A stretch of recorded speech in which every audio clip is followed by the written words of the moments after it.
and ask, what the hell do you have to lose? In just 3 short weeks, Mr. Speaker, President Trump has shown the world exactly what a disaster looks like. He has put a white supremacist in the White House as his chief political advisor. He has given us an attorney general who spent the last 30-plus years working against civil and voting rights.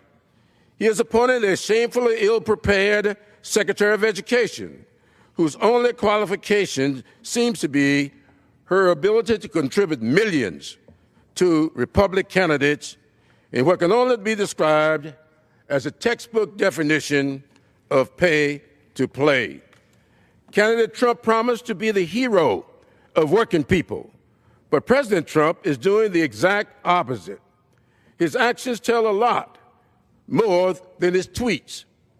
His cabinet is full of millionaires, many with ethical challenges and conflicts of interest. He's already raised the cost of mortgages for many Americans. He is proposing that we abandon the overtime rule that would ensure bigger paychecks for working people.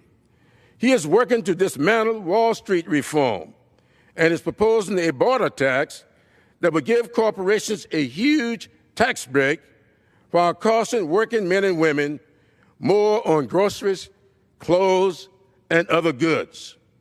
The policies of the Trump administration are an extension of the policies that Republicans in the House have pushed for years. To candidate Trump's question, what do you have to lose? For starters, your voice at the ballot box.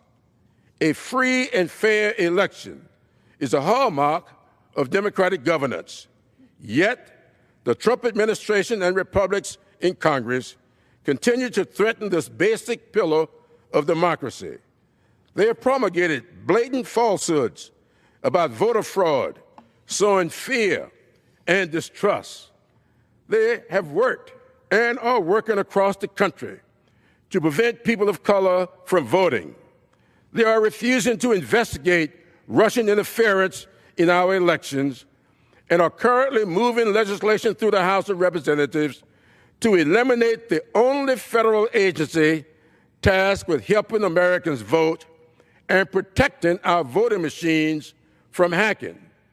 As President Trump and his spokespeople continue to make demonstrably false claims about widespread voter fraud and cozying up to the country that attacked our democracy, House Republicans just passed out of committee H.R. 634, legislation to eliminate the only federal agency tasked with certifying the security of our voting machines and the Election Assistance Commission.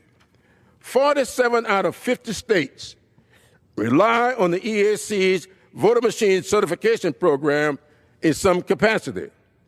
A recent report by the Institute for Critical Infrastructure Technology concluded, and I quote, "Voter machines are neither secure nor complex.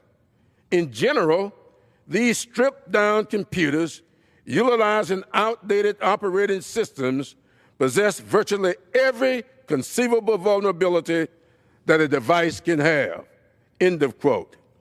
In my home state of South Carolina, we currently use voter machines that were rejected by the state of Ohio in 2007 for being, and I quote, "buggy, unstable, and exploitable."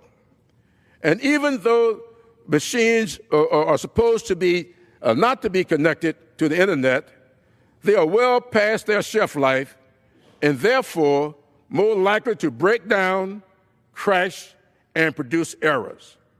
Replacing these outdated machines with updated ones will cost a significant amount of money, and the burden is on the states to do so.